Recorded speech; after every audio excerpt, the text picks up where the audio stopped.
CBSE Mathematics Class 12, Exercise 13.2, Question number 11. Given two independent events, A and B, such that probability of A is equal to 0.3 and probability of B is equal to 0.6, find first probability of A and B, second probability of A and not B, third probability of A or B, fourth probability of neither A nor B. अब देखिए probability of A and B means अब A intersection B का लिखने का एक दूसरा तरीका ये भी है कि अगर A इंटरसेक्शन B है तो probability of A and B, that is probability of A intersection B, and that is equal to probability of A multiplied by probability of B for independent events. Independent events दिया हुआ है तो हमने formula लागू किया.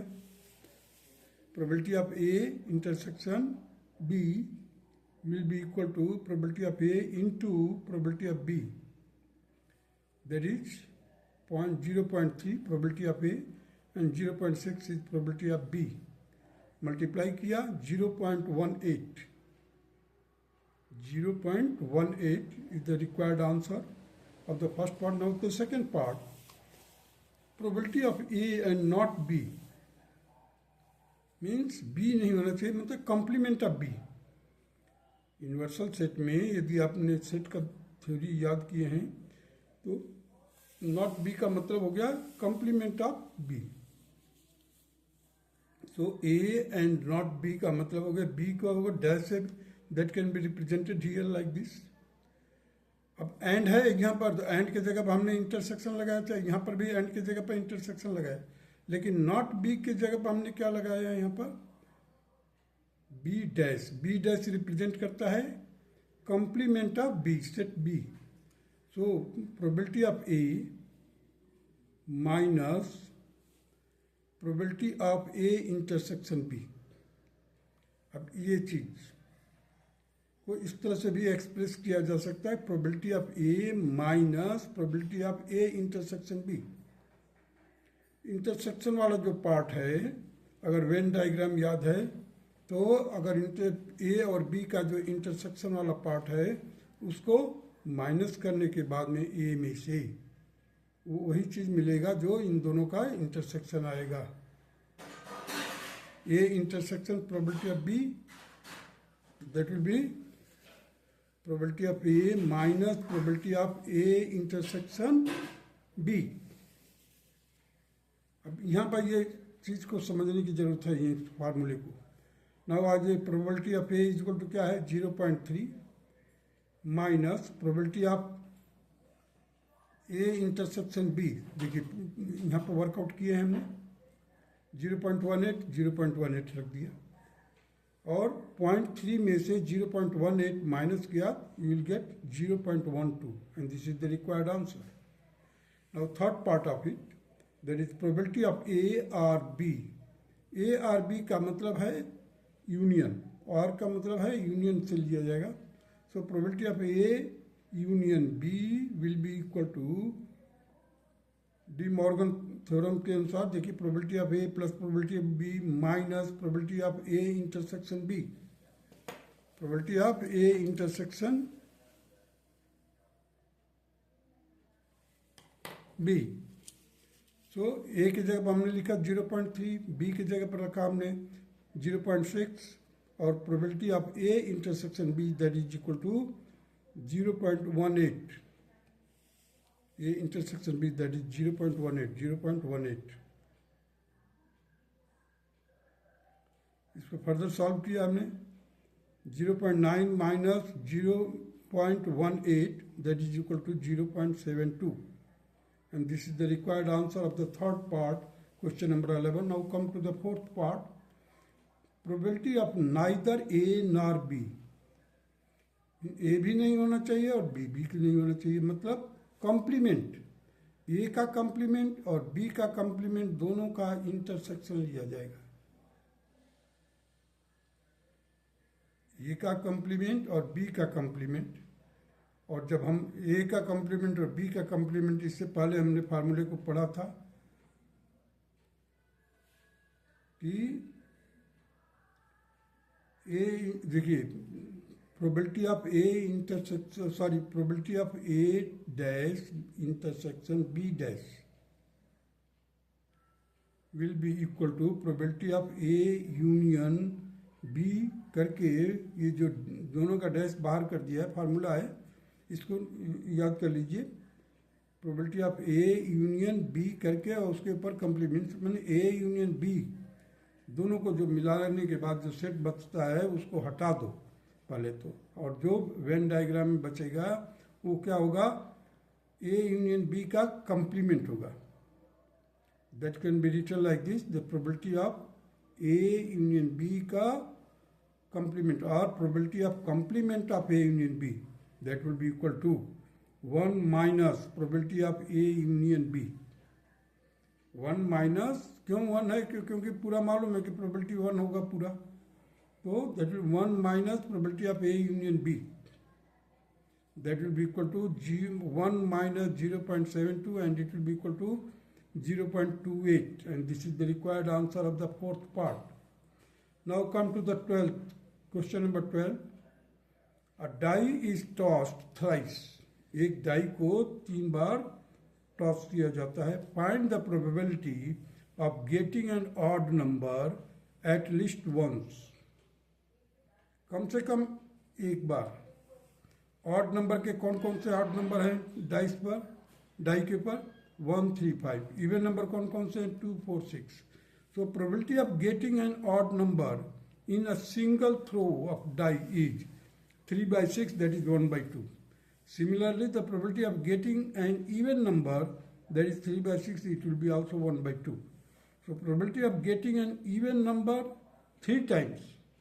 अगर हम probability of getting 3 numbers, तीनों बार even number मिल जाता है, तो 1 by 2 into 1 by 2 into 1 by 2, देखिए फर्स्ट टाइम में भी एंड सेकेंड टाइम में भी एंड थर्ड टाइम में भी, जहाँ एंड लगता है वहाँ पर क्या होगा?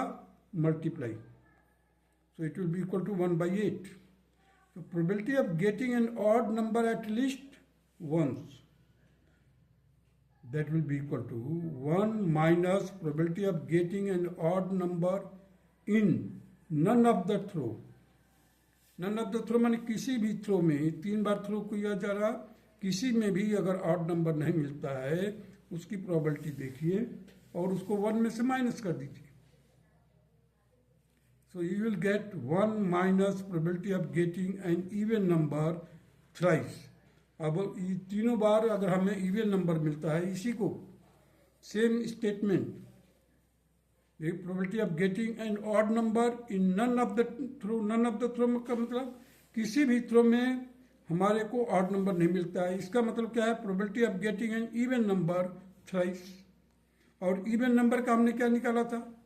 तीनों बार अगर आता है तो उसकी प्रोबेबिलिटी कितनी है? 1 by 8। So 1 minus 1 by 8, that will be equal to 7 by 8, and this will be the required answer of question number 12. Now come to the question number 13, which states that 2 balls are thrown at random.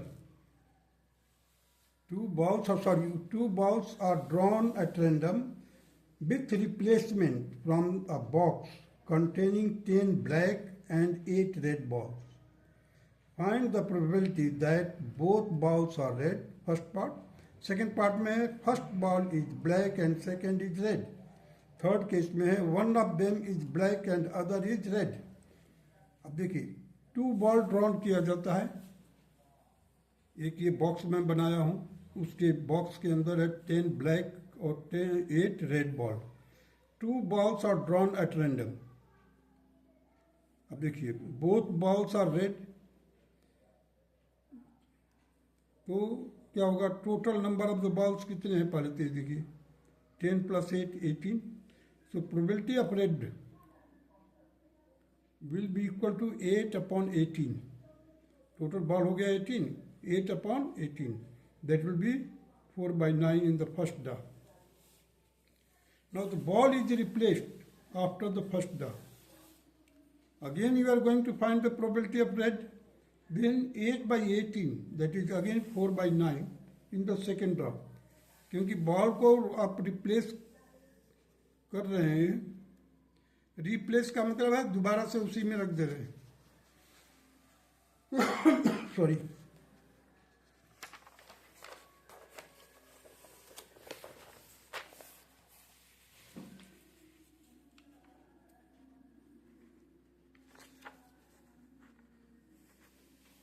So probability of red 4 by 9 into 4 by 9, that is 16 by 81 in both draw. Both draw में probability of red का 16 by 81. And this is the required answer. Now the second part of it, first ball is black and second is red. So first draw में probability of black 10 by 80, further solve कीजिए 5 by 9. Ball is replaced after the first draw. First ball को draw करने के बाद में, first draw करने के बाद में बॉल को रिप्लेस कर दिया. So probability of red in the second draw will be equal to 8 by 18, that is 4 by 9. Therefore, the probability of black in first draw and probability of red in the second draw. अब देखिए दोनों में and लगाया हूँ. Probability of black in first draw and probability of red in the second draw. जैसे ही and आ गया आपको multiply वाला फार्मूला लागू करना है. 5 by 9 into 4 by 9, it will be equal to 20 by 81. And this is the required answer. Now come to the third part. One of them is black and other is red. So probability of red in the first draw is 4 by 9. Probability of black in the second draw is 5 by 9. So now you see here the probability of red first draw में and probability of black in the second draw, that is 4 by 9 into 5 by 9, again at 20 by 81. Similarly, probability of black in first draw and probability of red in the second draw will be 5 by 9 into 4 by 9. You will get 20 by 81. Therefore, the probability of red and probability of black, अब और या तो ये हो सकता है या ये हो सकता है, और probability of black and probability of red. So 20 by 81 plus 20 by 81. अब देखिए मैंने प्लस लगाया, नीचे और लिखा है. या तो ये आ सकता है या तो ये वाला सिचुएशन आ सकता है. देखिए probability of black and probability of red. This is 20 by 81. Therefore, the probability of red and probability of black, or probability of black first and probability of red, इन दोनों का और लगा करके मैंने जोड़ा है.